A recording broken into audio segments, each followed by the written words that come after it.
Voilà, ce soir, j'ai pensé que nous pourrions nous arrêter sur une fête prophétique que le peuple d'Israël va célébrer à partir de dimanche soir. C'est la fête de Hanouka. Cette fête, elle est mentionnée uniquement dans le Nouveau Testament, au chapitre 10 de l'Évangile de Jean, et pas du tout dans l'Écriture. Mais il y a des annonces prophétiques quant aux événements qui ont conduit justement à cette fête. Et ces éléments se trouvent dans le livre du prophète Daniel, que Jésus reprendra quand il dira, parlant de son retour, quand vous verrez l'abomination et la désolation qu'a annoncé le prophète Daniel. C'est-à-dire que Jésus ne considérait pas que tout ce qui avait été annoncé au sujet de cette fête par le prophète Daniel était accompli, mais il pensait que c'était une prophétie aussi qui s'appliquait à une époque future par rapport à son temps, et finalement nous allons essayer de comprendre que c'est de notre temps qu'il s'agit. J'aimerais que nous relisions quelques versets justement dans le chapitre 11 du livre du prophète Daniel. Daniel, chapitre 11, verset 31. Des troupes se présenteront sur son ordre. Alors, sur l'ordre de qui? D'un roi impudent, nous est-il dit, qui donc va provoquer cette abomination dont parle Jésus. Donc, elles profaneront le sanctuaire et la forteresse. Elles aboliront le sacrifice perpétuel et dresseront donc l'abomination du dévastateur. C'est une des trois fois, dans le livre du prophète Daniel où on trouve cette expression, donc abomination du dévastateur, on y reviendra tout à l'heure. Il séduira par les flatteries les traîtres de l'alliance, mais le peuple de ceux qui connaissent leur Dieu agiront avec fermeté. Les clairvoyants parmi le peuple donneront instruction à beaucoup. Il en est qui trébucheront pour un peu de temps, à cause de l'épée, de la flamme et de la captivité et du pillage. Dans le temps où ils trébucheront, ils seront un peu secourus, et beaucoup se joindront à eux par des intrigues. Quelques-uns parmi les clairvoyants trébucheront afin d'être épurés, purifiés et blanchis, jusqu'au temps de la fin, car il n'arrivera qu'au temps fixé. Le roi fera ce qu'il voudra, il s'élèvera, il se glorifiera au-dessus de tous les dieux, il dira des choses incroyables contre le Dieu des dieux, il prospérera jusqu'à ce que la colère soit consommée, car ce qui est résolu s'accomplira. Il n'aura d'attention ni pour les dieux de ses pères, ni pour la divinité bien-aimée des femmes. Il n'aura d'attention pour aucun dieu, car il se glorifiera au-dessus de tous. Toutefois, il honorera le Dieu des forteresses sur son piédestal. Ce Dieu que ne connaissaient pas ses pères, il l'honorera avec de l'or, de l'argent, des pierres précieuses, des objets de prix. C'est avec le Dieu étranger qu'il agira contre les lieux fortifiés, et il comblera de gloire ceux qui le reconnaîtront. Il les fera dominer sur beaucoup et leur partagera des terres pour récompense. Dans le chapitre 10 de l'Évangile de Jean, nous lisons que Jésus se trouvait à Jérusalem alors qu'on y célébrait, alors en français on traduit par la fête de la dédicace, le mot hébreu est Hanouka. On célébrait à Jérusalem la fête de Hanouka, c'était l'hiver, et Jésus se promenait sous le portique de Salomon parce que l'hiver, à cette saison-ci à Jérusalem, il peut faire très froid. Et Jésus donc marchait pour se réchauffer. Et on va l'interroger sur sa messianité. Et là, on va lui demander de déclarer d'une manière ouverte si oui ou non il est le Messie. Et Jésus donc va répondre à cette question pour se proclamer effectivement le Messie qui avait été annoncé et qui avait été promis. Cette fête est une fête très spéciale. Hanouka, en effet, signifie inauguration, dédicace, etc. De quoi s'agit-il? eh bien, d'événements qui ne nous sont pas directement rapportés dans l'Écriture elle-même. Le Nouveau Testament, nous l'avons vu, n'y fait allusion que d'une manière incidente et suppose que les lecteurs connaissent justement ces événements, cette fête, ce qui n'est plus le cas de beaucoup de chrétiens aujourd'hui. Alors on va d'abord rapidement essayer d'évoquer ce qui s'est passé, comme on le dit, dans ce temps-là. Ce temps-là, c'était le temps où, après les conquêtes d'Alexandre le Grand, 332 avant Jésus-Christ, la civilisation grecque se répandait en Orient. La civilisation grecque était une civilisation brillante et qui, à bien des égards, ressemble énormément à notre civilisation d'ailleurs. Notre civilisation moderne est directement l'héritière de cette civilisation hellénistique ou grecque. D'abord, la langue grecque s'était répandue dans tout l'Orient. C'est une des raisons pour lesquelles, par exemple, le Nouveau Testament nous est parvenu en grec. Deuxième marque de cette expansion de l'hellénisme, c'était évidemment la religion grecque. Cette religion qui était une religion syncrétiste, qui absorbait, en fin de compte, tous les dieux des nations qui avaient été conquises par, justement, Alexandre le Grand et ses successeurs. Mais c'était aussi une civilisation qui était basée sur la science. Les Grecs ont été à la base de la plupart des sciences modernes, les mathématiques, l'astronomie, les recherches, la médecine, etc., dans beaucoup de domaines. Les Grecs étaient un peuple qui était très rationnel, on pourrait dire aussi très rationaliste. Il avait fondé la philosophie, c'est-à-dire la réflexion humaine sur les choses de la vie.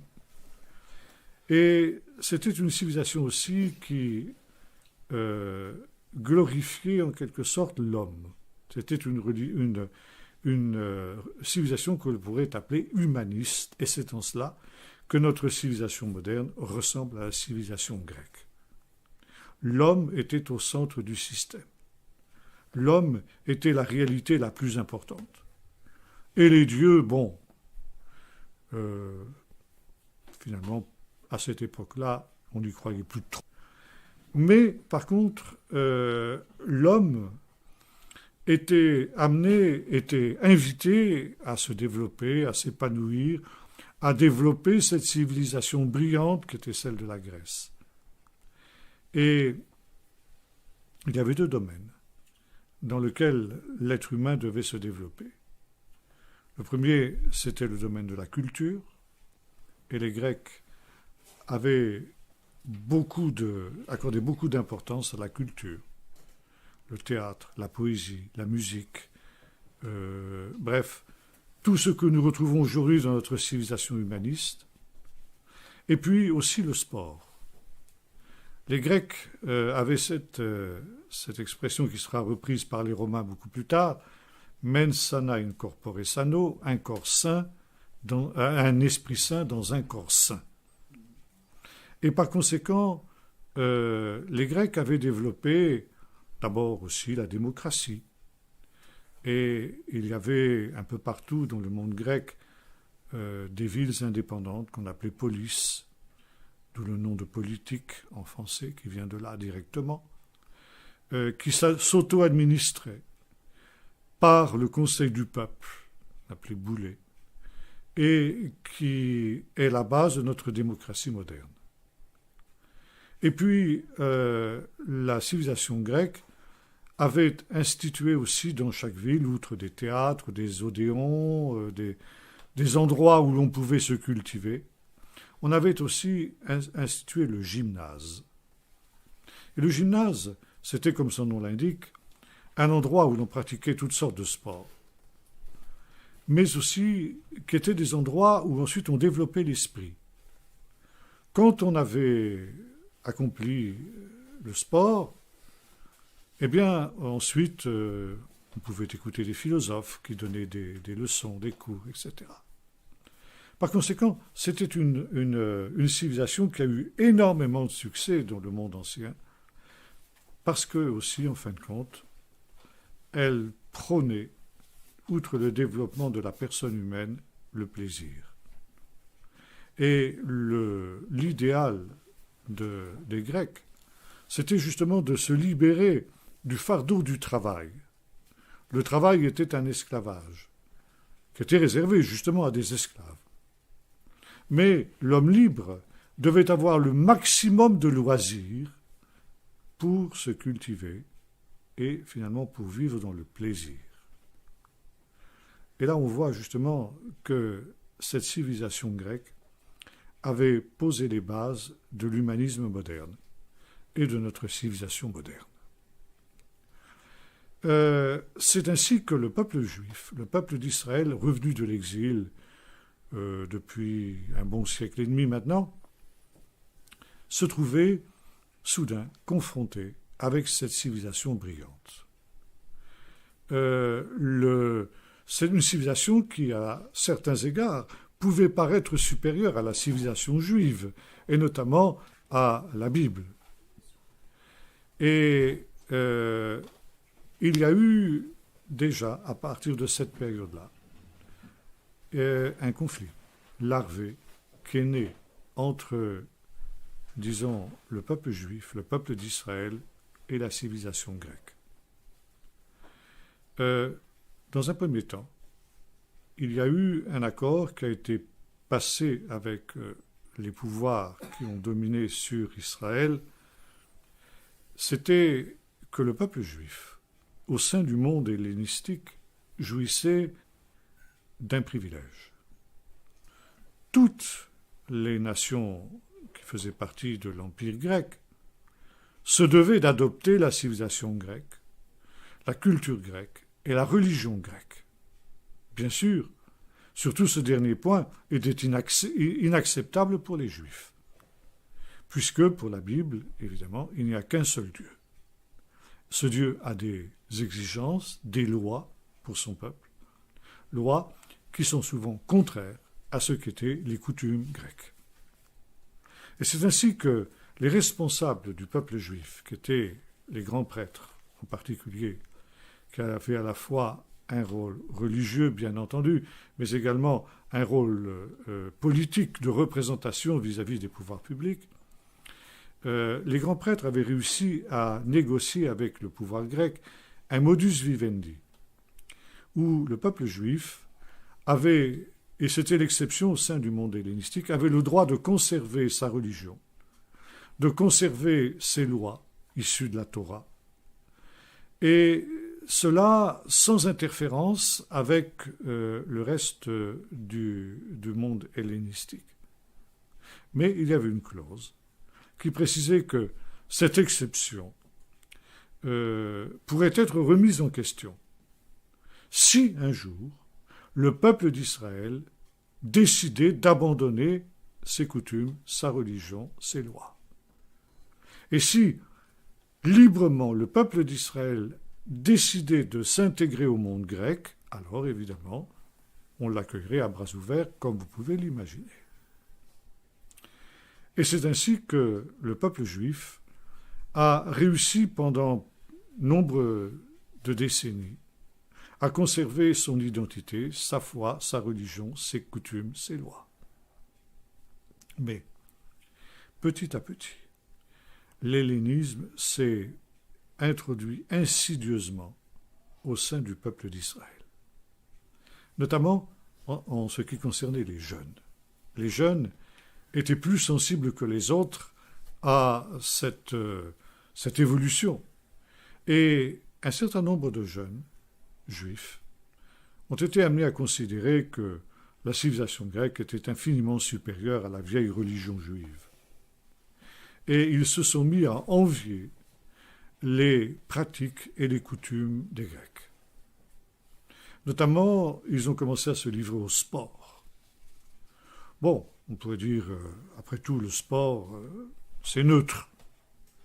Ça n'a pas d'incidence. Et c'est pas si neutre que ça. Évidemment, on a commencé par des réalités qui semblaient anodines. Mais derrière le sport, il y avait tout le reste de la culture grecque qui petit à petit pénétrait insidieusement au sein du peuple d'Israël. La philosophie, la littérature, et toutes ces choses ont commencé petit à petit à infecter le peuple d'Israël. Et c'est ainsi qu'au IIe siècle avant Jésus-Christ, il y a eu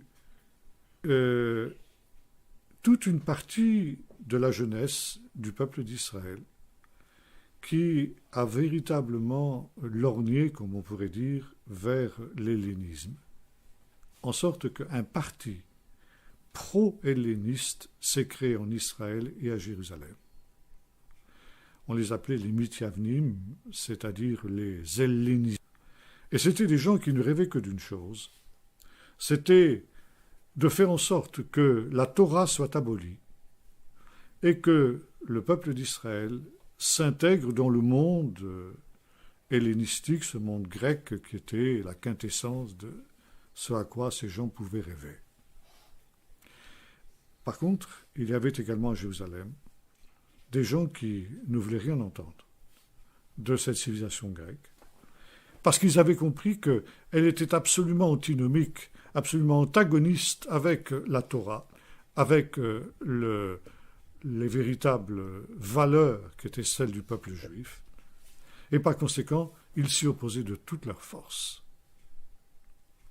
Et dans les années 170, 160, cette décennie, 170 à 160 avant Jésus-Christ, le parti des hellénisants a réussi à créer à Jérusalem un gymnase. Très intéressant de noter aussi que le gymnase, comme son nom l'indique, gymnos en grec, ça veut dire nu, la nudité, et dans les jeux sportifs qui se pratiquaient dans le gymnase, les athlètes intervenaient nus. Ça aussi, c'est pas anodin. Parce que derrière cela, il y avait évidemment toute l'immoralité qui était caractéristique aussi du monde grec, l'homosexualité. Et puis évidemment, il y avait pour les Juifs un autre problème, c'était celui de la circoncision. Et quand il y avait des compétitions entre Juifs et Grecs, et que les Juifs, les athlètes juifs défilaient dans le gymnase, on se moquait d'eux à cause de leur circoncision. Et certains sont allés jusqu'à faire disparaître les marques de leur circoncision, c'est-à-dire en quelque sorte, c'était un reniement de leur judaïsme. Et petit à petit, ce parti, à partir de ce gymnase qui était le centre de ce parti des hellénisants, a réussi à gagner les classes supérieures, et notamment un certain nombre de prêtres. À cette époque-là, 165 avant Jésus-Christ, il y avait à la tête du peuple d'Israël un prêtre, un grand prêtre, qui était un homme particulièrement pieux. Il s'appelait Chonio III. Et cet homme était quelqu'un qui avait bien compris les dangers de l'hellénisme, les dangers de ce gymnase, et qui s'efforçait de limiter l'influence de ces gens-là, et l'influence évidemment du monde ambiant, parce qu'évidemment il y avait des contacts aussi. Et il y avait dans sa famille un autre membre de cette famille, donc la famille des grands prêtres, qui se faisait appeler Ménélas, ce qui était un nom grec, et qui lui était hellénisant. Et un jour, ce prêtre, qui était un prêtre fidèle, a été assassiné, et Ménélas a pris sa succession. Ça veut dire que le parti des hellénisants est devenu prépondérant à Jérusalem. Et dès que Ménélas est arrivé au pouvoir, il s'est adressé au roi. Et ce roi de Syrie, qui était un royaume grec. Ce roi de Syrie qui dominait sur Jérusalem. Jérusalem était en quelque sorte vassal. La Judée était un pays vassal, une province de cet empire de la Syrie. Eh bien, ce roi n'était pas n'importe qui. Il en est question dans le livre du prophète Daniel. Il s'appelait Antiochus IV. Et il avait ajouté un surnom, Épiphanès.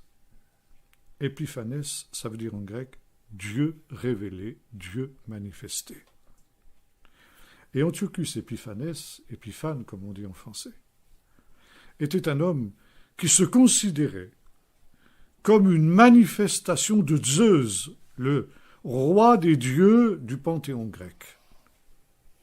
Et par conséquent, c'était un homme qui s'était auto-divinisé, ce qui en principe pour un juif est une abomination, quelque chose d'intolérable.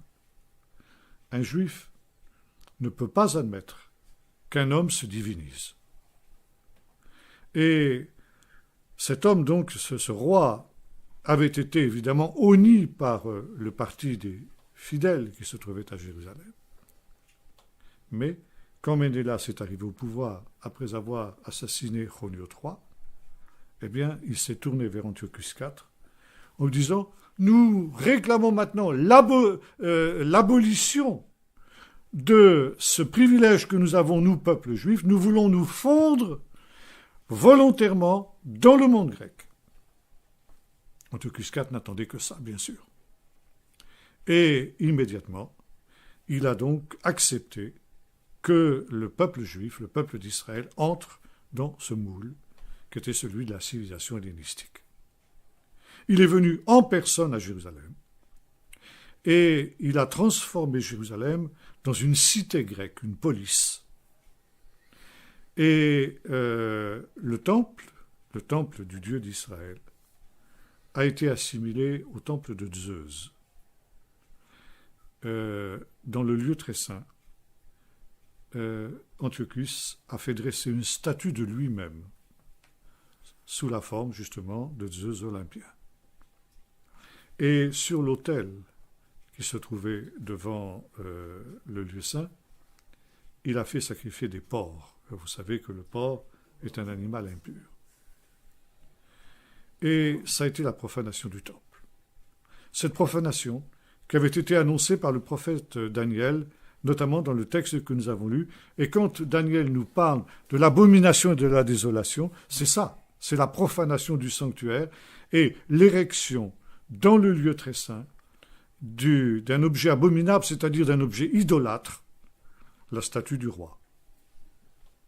Et on était obligé de se prosterner devant la statue du roi, sous peine de mort. Si bien que là, le peuple d'Israël s'est trouvé dans une situation où non seulement sa religion était interdite, mais toutes les pratiques de la Torah ont également été interdites. La Torah a été mise hors la loi. Et on n'avait plus le droit de circoncire les enfants. On n'avait plus le droit de manger cachère. La consommation du porc était obligatoire.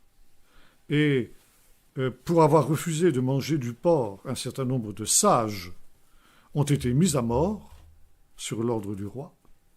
Bref, ça a été véritablement l'apostasie, dont justement le prophète Daniel avait également.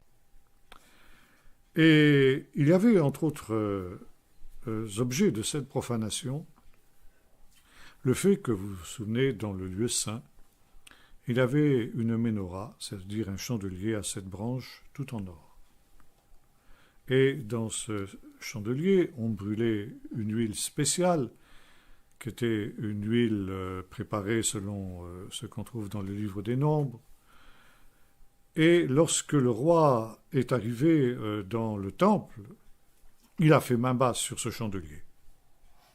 Ce chandelier qui a disparu, qu'il a emmené puisqu'il était en or, c'était un butin.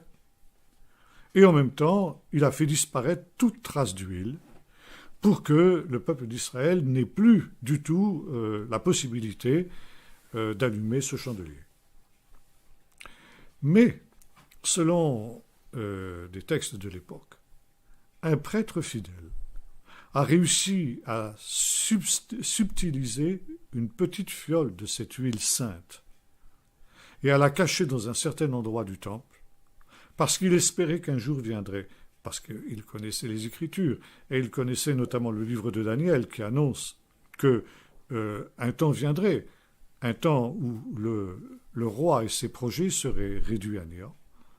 Et pour ce temps où le temple serait purifié et où le culte du vrai Dieu serait rétabli, alors ce prêtre avait réussi, c'est tout ce qu'il avait pu faire, à mettre de côté, à cacher cette petite fiole d'huile. Et c'est ainsi que tous ceux qui voulaient rester fidèles au Seigneur ont rencontré des temps difficiles. A commencer pour cela une période de persécution sans précédent dans l'histoire. Et alors, les textes de l'époque nous racontent des choses terribles. Cette mère qui avait eu des jumeaux, qui les avait circoncis, malgré l'ordre du roi. Et le roi, donc, avait arrêté cette femme et l'avait précipitée du haut des murailles de Jérusalem avec ses deux enfants pendus à ses seins. Autre exemple aussi, un vieux sage s'appelait Lazare, qui avait été contraint à manger du porc sous peine de mort, et comme il avait refusé, il a été mis à mort. Et aussi ce cas dramatique de cette femme veuve qui avait 7 garçons. Et le roi donc avait exigé qu'il se prosterne devant sa statue, et les enfants avaient refusé. Et le roi les avait fait mettre à mort les uns après les autres, jusqu'au moment où était resté le dernier des enfants de cette veuve, qui était encore un enfant. Et le roi s'adresse à la femme et lui dit « Mais écoute, tu es sans cœur, enfin, j'ai jamais vu ça. Tu peux regarder comme ça, de sang-froid, mourir tous tes enfants sous tes yeux, sans sourciller. C'est immonde, c'est abominable. Et au moins, pitié de ton petit, là. Je suis prêt à lui faire grâce, à une seule condition, c'est qu'il se prosterne devant ma statue. Parle-lui, dis-lui de se prosterner devant ma statue pour qu'il ait la vie sauve, au moins, que tu aies au moins tes enfants qui restent. » Et elle dit « Tu as raison, je vais lui parler. » Elle s'est approchée de son fils et lui a dit « Mon fils, n'aie pas peur des souffrances que cet abominable tyran va te faire subir, parce que si tu restes fidèle au Dieu véritable, alors tu auras part à une meilleure résurrection. » Elle a exhorté son fils, tant et si bien que ce dernier, qui commençait à paniquer, parce que, il était encore jeune, s'est approché du roi, dit « Roi, tu peux faire de moi ce que tu veux, je ne plierai pas les genoux devant ta statue. » Et le roi, furieux, dit-on, a fait subir à ce garçon des souffrances abominables, et ces dernières paroles ont été les paroles de Job, « Je sais que mon Rédempteur est vivant. » Et c'est ainsi qu'il y avait une famille de prêtres, s'appelait Hashmonaï, c'était le nom de leur ancêtre, on les appelle en français les Asmonéens, a fui Jérusalem, parce que c'était des gens qui voulaient rester fidèles au Seigneur. Et ils se sont réfugiés dans leur ville natale, à quelques distances de Jérusalem, s'appelait Modi'in. À la tête de cette famille des Asmonéens, il y avait un vieux prêtre qui s'appelait Matathiaou, et qui avait 5 fils. Et un jour, le roi a envoyé ses messagers dans tout le pays d'Israël. Un émissaire du roi est arrivé à Modi'in. Il a rassemblé toute la population sur la place de la ville. Il a dit, voilà, maintenant, nous allons offrir un sacrifice à Zeus Olympien. Et ce sacrifice, ça va être un porc. C'est la nouvelle religion, c'est nouveau, tout ça. Maintenant, il faut que vous entriez là-dedans. Et comme le personnage le plus important, c'est le vieux prêtre Matathiaou, c'est lui qui va avoir l'honneur de sacrifier le porc. Et l'émissaire du roi a tendu le couteau à Matathias pour qu'il égorge le porc. Et au lieu d'égorger le porc, Matathiaou a pris le couteau et l'a plongé dans le cœur de l'émissaire du roi. Et il a crié « Que ceux qui ont du zèle pour Dieu et pour sa Torah me suivent. » Et ça a été le début de ce qu'on a appelé la révolte des Hasmonéens. Tous ceux qui ont répondu à cet appel ont formé une espèce de petite troupe de partisans, comme on les appellerait, qui se sont réfugiés dans des grottes, qui se sont armés comme ils ont pu. Et bien évidemment, dès qu'il a eu connaissance de cette révolte, de ces gens qui se sont appelés entre eux les chassidim, c'est-à-dire les pieux, les fidèles, les justes, ceux qui voulaient rester fidèles à la Torah du Seigneur, eh bien le roi a envoyé des troupes pour mater cette révolte. Et là, une série de miracles extraordinaires ont eu lieu. Comme on le dit à cette période de Hanouka, où l'on évoque ces événements, le petit nombre a triomphé des nombreux. Une guerre sans pitié, une guerre d'une férocité extraordinaire, a commencé alors, qui a duré 3 ans et demi, selon ce qui était annoncé d'ailleurs dans les prophéties de Daniel. Et le roi Antiochus et ses troupes ont subi défaite sur défaite. À chaque défaite, le roi envoyait des troupes plus nombreuses, avec des moyens plus perfectionnés. Et il ne faut pas oublier que l'armée syrienne, à cette époque-là, était l'armée la plus puissante du monde. Et quelques centaines de résistants, mal armés, peu entraînés, ont réussi à mettre en déroute la plus puissante armée du monde. Et après 3 ans et demi de ce combat inégal, où manifestement la main du Seigneur était là, et on parle des miracles et des prodiges que Dieu a accomplis dans cette période-là, Jérusalem a été reconquise. Et la première chose qu'ont fait les chassidim, les Hasmonéens, quand ils sont arrivés à Jérusalem, évidemment, ça a été de purifier le temple. Pourquoi ? Parce que, d'abord, les prophéties de Daniel qui annonçaient ces événements précisaient que ce serait le temps de la fin. Le temps de la reconquête de Jérusalem serait le temps de la fin. Ça veut dire de la venue du Messie. Maintenant, d'autres prophètes aussi avaient annoncé cette venue du Messie. Par exemple, le prophète Zacharie. Et il y a un texte que l'on lit pendant cette période de Hanouka, c'est le chapitre 4 du livre de Zacharie, qui est la vision du chandelier. Et le prophète, vous vous souvenez, voit ce chandelier d'or, avec 2 oliviers de chaque côté, et il y a au-dessus les flammes du chandelier forment 7 mots, un mot au-dessus de chacune des branches du chandelier. Alors évidemment, il faut relire ce texte en hébreu pour qu'il y ait les 7 mots qui apparaissent. En français, ça peut être un peu différent. Mais ces 7 mots sont les suivants. Lo bechail velo bechoa kiim beruchi. Ce qui veut dire, non par puissance ni par la force, mais par mon esprit. Et voyez-vous, les Hasmonéens étaient parfaitement conscients que les victoires qu'ils avaient remportées n'étaient pas dues à leur supériorité militaire. Bechail, chayl en hébreu c'est la force, mais la force militaire, la puissance militaire. Bechoa, lo bechail velo bechoa, non par la puissance militaire ni par la force humaine. Mais les victoires ont été remportées par l'Esprit de Dieu, l'Esprit qui est représenté par cette huile qui coulait dans le chandelier. Maintenant, il y a un autre prophète aussi qui a prophétisé et dont la prophétie a été une des motivations profondes des Hasmonéens, c'est la prophétie de Malachi, le dernier des prophètes.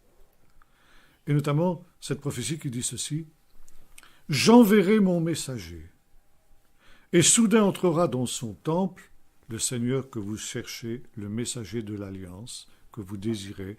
Voici, il vient, dit l'Éternel des armées, qui pourra supporter le jour de sa venue, etc. »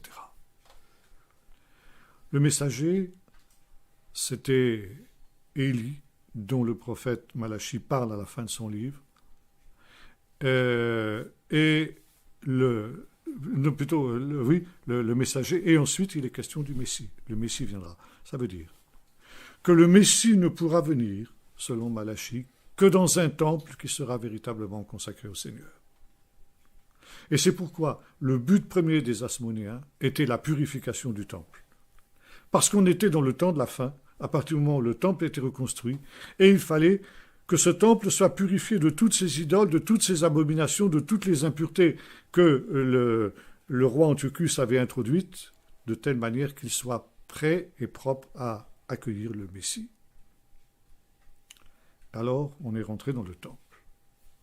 On a brisé, bien entendu, cette idole qui se trouvait dans le lieu très saint.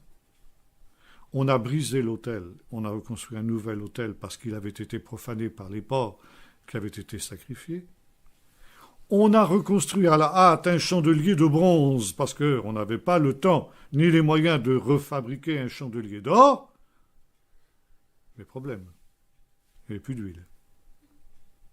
Et notamment de cette huile qui devait être fabriquée par des moyens très particuliers. Et c'est alors que le prêtre, qui avait caché cette petite fiole d'huile dont nous avons parlé, eh bien, a dit, moi, j'ai peut-être une solution.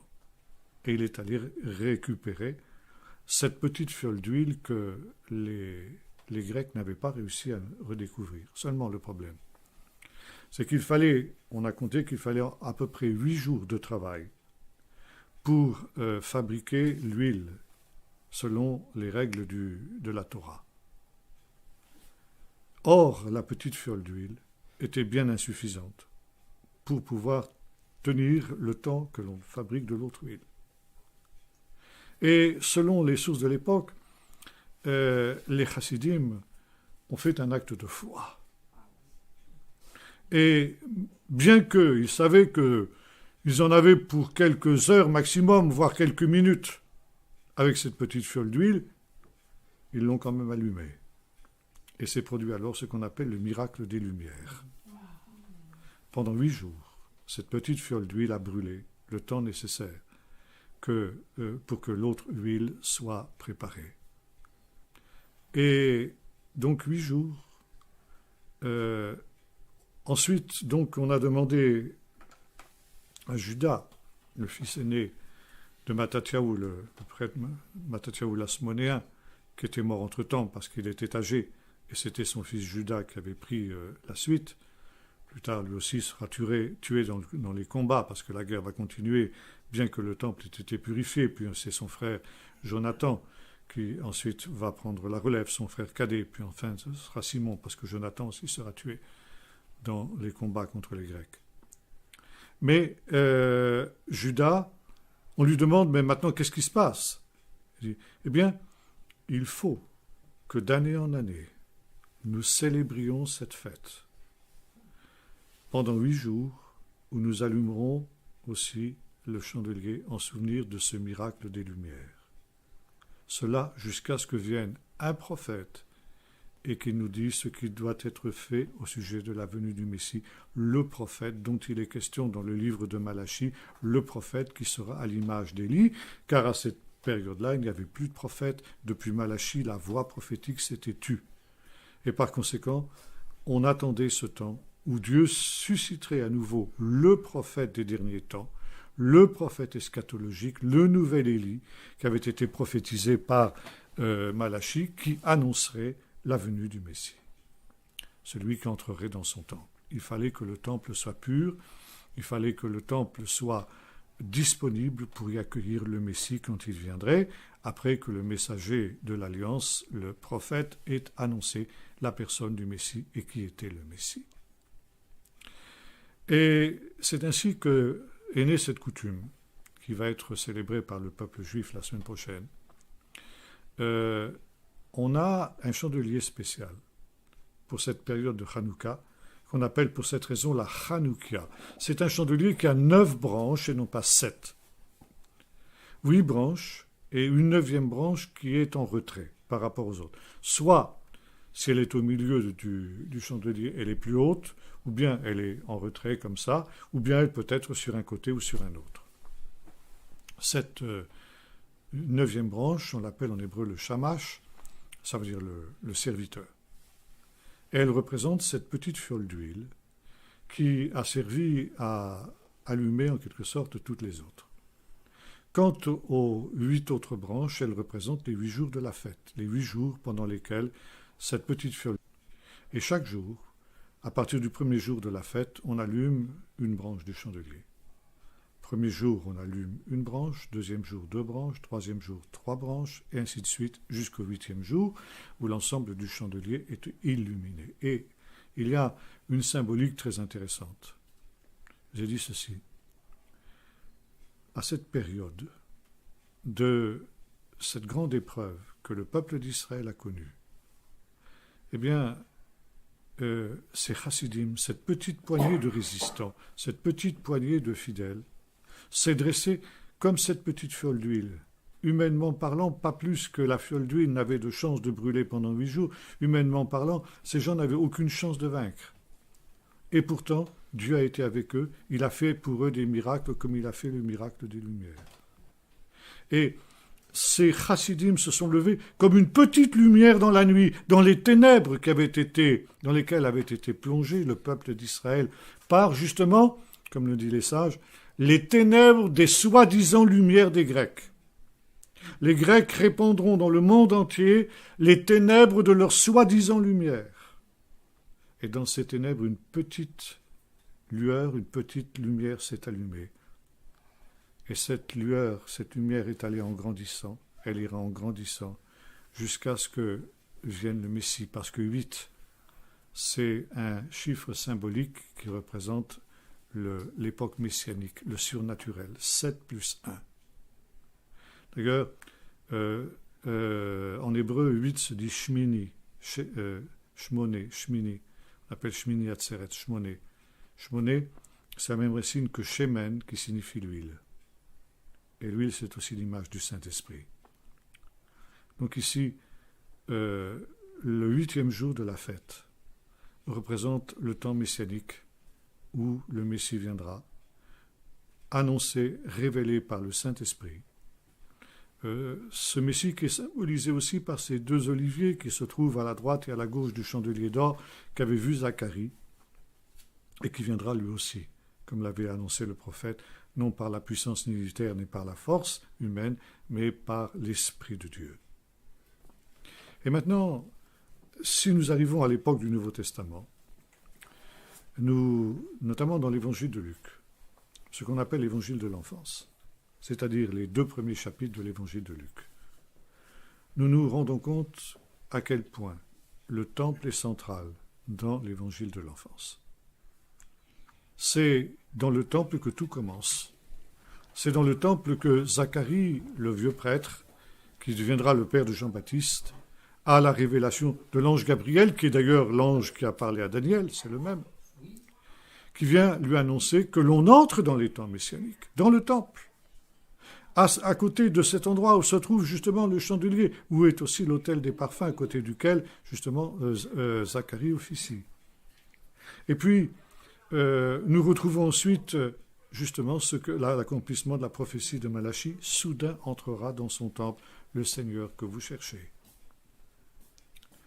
Et 8 jours après la naissance de Jésus, 8, le chiffre messianique, le chiffre surnaturel, qui est aussi le chiffre de la circoncision, les parents de Jésus, Marie et Joseph, amènent l'enfant pour qu'il soit circoncis dans le temple. Et là, le prophète Siméon le reçoit dans ses bras et prophétise en disant quoi ? Lumière pour éclairer les nations et gloire d'Israël son peuple. Donc ici, cette lumière, cette petite lumière qui s'était allumée à Hanouka est effectivement devenue une grande lumière. Et puis, nous retrouvons Jésus dans le temple à 12 ans. Nous retrouvons Jésus dans le temple pour les fêtes d'Israël, et notamment pour cette fête de Hanouka que nous avons évoquée tout à l'heure dans le chapitre 10 de l'évangile de Jean, où Jésus se proclame ouvertement comme le Messie. Là, eh bien, la prophétie de Malachie s'est pleinement accomplie, et le temple est devenu l'endroit où le Messie se manifeste, où le Messie se révèle, exactement comme le prophète l'avait annoncé. Et ce n'est pas anodin si pour cette raison, la tradition chrétienne a assimilé la période de la naissance de Jésus avec la période de Hanouka. Nous entrons dans l'époque de l'Avent, à peu près en même temps où le peuple d'Israël célèbre la fête de Hanouka. Bon. Historiquement et bibliquement parlant, il est absolument impossible que Jésus soit né à cette période de l'année, 24 décembre, ou 6 janvier, comme disent les orthodoxes. Les coptes ont encore une autre date, mais c'est toujours à peu près à la même période. Pourquoi la tradition chrétienne a-t-elle fixé la date de la naissance de Jésus, qui ne nous est pas mentionnée nulle part dans l'Écriture, avec cette période de l'année? Parce que justement, les Juifs célébraient cette fête de Hanouka, cette fête des Lumières. Et Jésus est aussi la lumière du monde. Jésus n'a pas pu naître à cette époque parce que, je vous ai dit qu'il y avait des bergers qui passaient dans les champs les veilles de la nuit. Allez essayer de passer une nuit en plein air à Bethléem à cette période-là, vous allez vite comprendre. Donc Jésus est né, disons, avant la fin de l'époque de la transhumance, c'est-à-dire grosso modo fin septembre. Bon, quelque part, disons, entre avril et septembre, on ne peut pas aller plus loin. Bien. Mais pourquoi? Justement parce qu'il y a eu cette assimilation, c'est vrai. Hanouka a permis Noël. Maintenant, il y a un dernier point. C'est que nous avons vu que beaucoup de prophéties de Daniel évoquent justement cette période de la révolte des Asmonéens, cette période de Hanouka.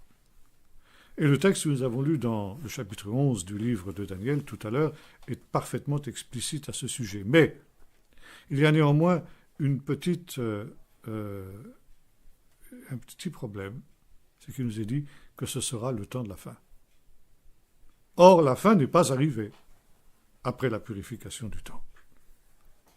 Et il ne faut donc pas s'étonner que Jésus reprenne dans ses discours sur la fin des temps, en particulier Matthieu 24 et Marc 13, cette expression « Quand vous verrez l'abomination et la désolation dont a parlé le prophète Daniel, établi au lieu saint. » Par conséquent, Jésus ici ne nie pas qu'une partie de ces prophéties se soit accomplie à l'époque d'Antiochus Épiphane, mais Jésus nous montre, selon la loi des cycles prophétiques, que des événements semblables auront lieu au temps de la fin, c'est-à-dire juste avant sa seconde venue. Et il y a dans les évangiles et dans le Nouveau Testament en général, il faudrait reprendre par exemple les discours sur la fin des temps, mais également les 2 épîtres aux Thessaloniciens, qui sont directement inspirés par ces textes de Daniel que nous avons lus, et par l'épisode de Hanouka. Nous y voyons aussi un temple dans lequel celui que Paul appelle l'impie, le méchant, s'assiera jusqu'à se proclamer lui-même Dieu, ce qui avait été déjà le cas d'Antiochus Épiphane. Et quand Jésus parle de l'abomination et de la désolation, évidemment, il parle aussi d'objets idolâtres qui seront dressés sur le mont du Temple. Bien. Comment faut-il comprendre ces textes? Eh bien, Paul, aussi dans les Thessaloniciens, nous parle aussi de l'apostasie.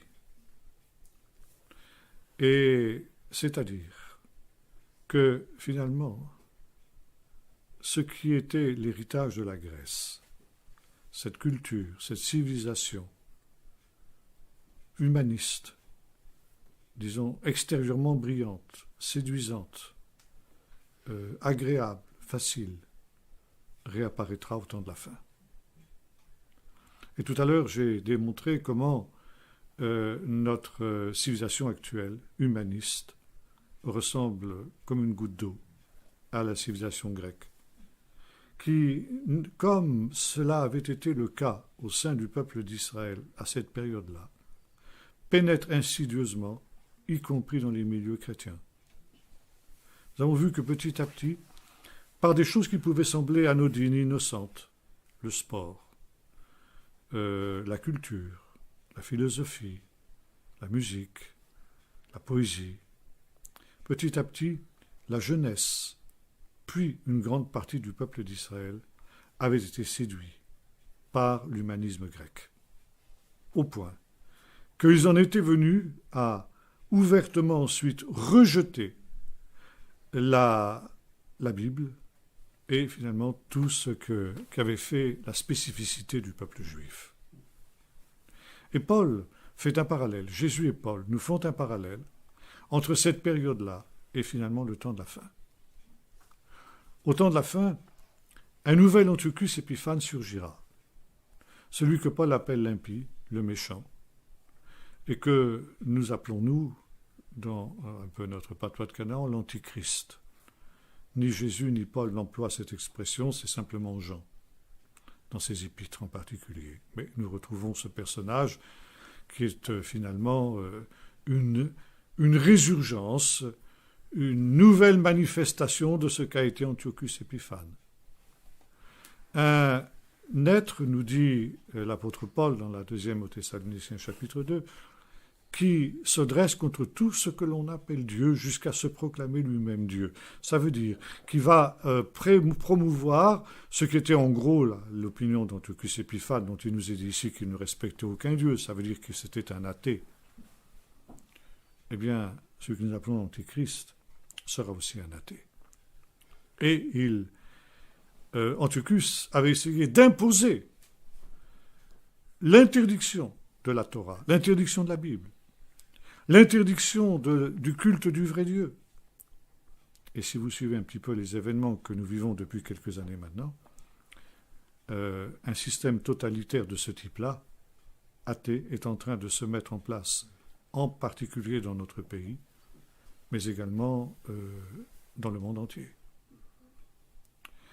Et ce qui se passe actuellement, par exemple dans cette fameuse COP 21, est la mise en place d'un système mondial, d'une civilisation mondiale, d'un gouvernement mondial, et on utilise pour cela un mensonge. L'idée que le réchauffement climatique serait causé par la technologie de l'homme. Ce qui fait qu'un gouvernement mondial s'impose pour pouvoir réguler et sauver la planète.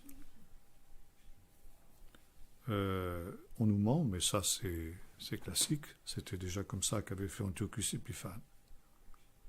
Et voyez-vous, il y a ces attaques qui sont beaucoup plus violentes que ne l'étaient encore qu'à l'époque d'Antiochus Épiphane, avec la soif du plaisir, le culte des loisirs, du sport, de la culture, enfin, bon, soit ce qu'on appelle en tout cas la culture, et qui petit à petit gagne le monde chrétien. Et l'amène à adopter finalement la vision qui était celle des Grecs. Je vous ai dit, par exemple, je parlais du gymnase et de la nudité qui était la règle dans les manifestations sportives qui se tenaient dans le gymnase et qui ont conduit ensuite à l'homosexualité, au développement de l'homosexualité, qui pour la Bible était le comble de l'abomination. Eh bien, j'ai eu l'occasion de dire il y a déjà un certain nombre d'années, quand le mariage pour tous a été adopté en France, que les églises allaient suivre. Et en mai dernier, nous en avons eu la confirmation, la démonstration, quand l'Église protestante unie de France a accepté de bénir les couples homosexuels. Voyez-vous, l'histoire se répète, parce que c'est la loi des cycles prophétiques. Et nous entrons précisément dans cette période d'apostasie qui se traduira ensuite, pour le moment est encore à la limite, à la charnière entre ce qui est une démarche volontaire, comme ça avait été le cas d'une démarche volontaire de la part du peuple d'Israël de l'époque du grand prêtre impie Ménélas, et puis finalement qui avait abouti sur un système totalitaire, avec persécution. Et voyez-vous, je crains que nous soyons sur une route qui conduit dans la même situation. Alors, que faire dans une situation de ce type-là? Eh bien, ce qui s'est passé à cette période. D'ailleurs, vous retrouvez ça aussi dans la fin du livre de Daniel, chapitre 12, où lui alors marque véritablement le temps de la fin, où il nous est dit que dans ce temps-là, eh bien, des hommes sages surgiront et donc se dresseront, exactement comme se sont dressés les chassidim. Vraisemblablement, ils ne seront pas les plus nombreux. De la même manière que les chassidim n'ont pas été les plus nombreux. Mais il a suffi d'un petit nombre pour que l'œuvre de Dieu puisse se faire. Dieu n'a pas besoin d'un grand nombre. Souvenez-vous des 300 de Gédéon. Paul dira la même chose aussi dans la première aux Corinthiens. Dieu a choisi les choses faibles du monde, les choses viles du monde, les choses méprisées du monde pour confondre les fortes. Le petit nombre, dit la tradition juive à cette période de l'année, a triomphé. Et nous allumons ces bougies en souvenir des miracles et des prodiges qu'ont accomplis les Asmonéens à cette période-là. Il est très intéressant de noter que à partir des années 1698 jusqu'à 2002, jusqu'à 1702-1704 à peu près de notre ère, il y a eu une situation en France qui a ressemblé à celle-là. C'est lorsque le roi Louis XIV a aboli l'édit de Nantes en 1685. Et tous ceux qui ne voulaient pas se convertir au catholicisme, religion dominante, ont été terriblement persécutés, des persécutions qui n'ont rien à envier à celles que les Asmonéens ont subies de leur temps. Et en 1698, un petit groupe de jeunes gens s'est dressé, comme se sont dressés les Asmonéens.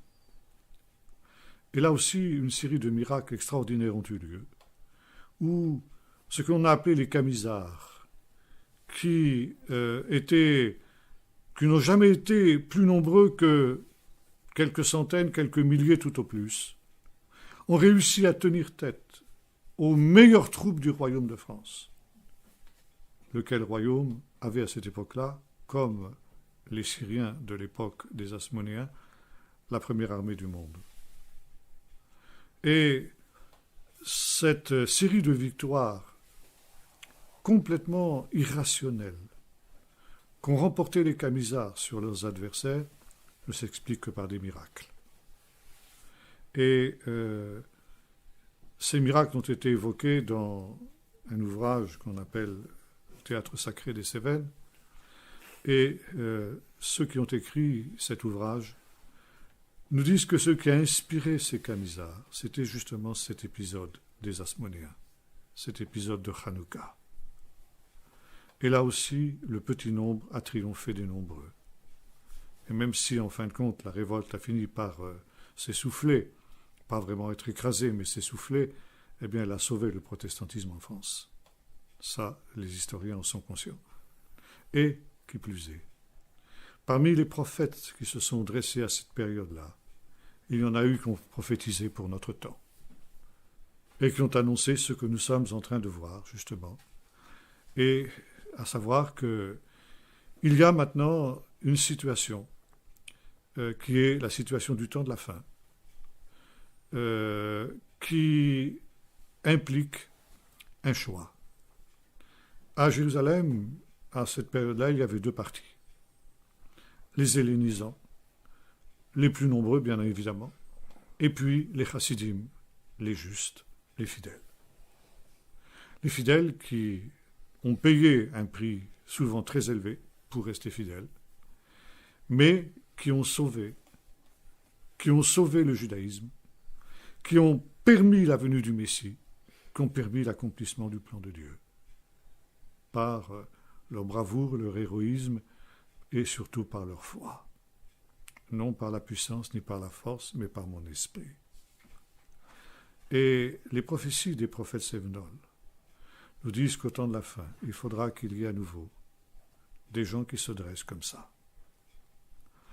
C'est par eux que l'œuvre de Dieu se fera, et que de la même manière que par la fidélité et la consécration de ces chassidim, le Messie ait pu venir lors de sa première venue, c'est par la fidélité et la consécration du petit nombre qui se dressera au temps de la fin que le Messie viendra une deuxième fois. Et nous trouvons dans cette situation où le Seigneur cherche, et finalement ce qui avait été l'appel du grand prêtre Mattathias est aussi la nôtre aujourd'hui, que ceux qui ont du zèle pour Dieu et pour la Torah se lèvent, se dressent. Non pas pour entreprendre un combat militaire, encore une fois, le texte de Zacharie est suffisamment clair, ni par la puissance militaire, ni par la force humaine, mais par mon esprit, dit l'Éternel des armées. Et aujourd'hui, c'est de cette manière-là qu'il faut mener cette résistance, non pas contre la chair et le sang, mais contre les esprits méchants dans les lieux célestes, ces esprits méchants qui s'agitent et qui sont derrière ces hommes, ces terroristes, ces intolérants, et tout ce que nous voyons aujourd'hui, et qui est finalement la reproduction de ce qui s'est produit à cette période-là, dans ce temps-là, et c'est la raison pour laquelle Judas avait eu raison de dire il faudra se souvenir tous les ans de cette histoire de Hanouka jusqu'au temps de la fin, jusqu'à ce que vienne le Messie. Parce que à chaque génération, et surtout à la dernière génération, les mêmes événements se reproduiront. Il faudra être prêt à agir comme ont agi ces gens-là. Et c'est ce que Jésus disait quand il parlait de l'abomination et de la désolation qui sera dressée dans les derniers temps et qui exigera que les hommes intelligents se lèvent et se dressent pour combattre le bon combat avec les armes de l'esprit, non par la puissance ni par la force, mais par mon esprit, dit l'Éternel des armées. Nous allons prier maintenant. Seigneur notre Dieu, tu cherches aujourd'hui ces chassidim comme, Seigneur, tu l'avais fait à cette période-là. Et Seigneur, dans ce temps où le peuple d'Israël se souvient de ces choses et où nous-mêmes, Seigneur, tu nous invites à le faire, ne serait-ce que par nos frères, les camisards qui nous ont précédés. Seigneur, tu veux que nous réalisions que nous avons aussi un combat à mener contre ces puissances des ténèbres qui se présentent d'une manière séduisante, agréable, facile, et qui pénètrent comme l'avait fait la culture grecque dans ce temps-là. C'est la même culture parce que ce sont les mêmes esprits de ténèbres. Et de la même manière que nos frères avaient lutté contre ces esprits de ténèbres, tu nous invites nous aussi, Seigneur, à lutter contre ces mêmes esprits de ténèbres. Seigneur, tu cherches aussi cette petite lumière qui se lève. Tu nous as dit que nous étions la lumière du monde. Et même, Seigneur, si nous ne sommes qu'une petite fiole d'huile, toute petite, Seigneur, nous croyons que tu peux faire de grandes choses. Tu peux faire en sorte, Seigneur, que cette lumière grandisse jusqu'au jour de ton retour. Jusqu'au jour, Seigneur, où entrera dans ce temple spirituel celui que nous cherchons, le messager de l'alliance que nous désirons et qui vient. Seigneur, que nous puissions être prêts pour ce jour-là, quand tu nous dis qu'il pourra supporter le jour de sa venue. Seigneur, que nous puissions, nous, être de ceux qui paraîtront debout devant le Fils de l'homme quand il viendra, parce que, Seigneur, nous aurons été ceux qui, sans compromis, auront lutté pour la Torah du Seigneur, pour sa justice et pour sa vérité, au nom de Jésus.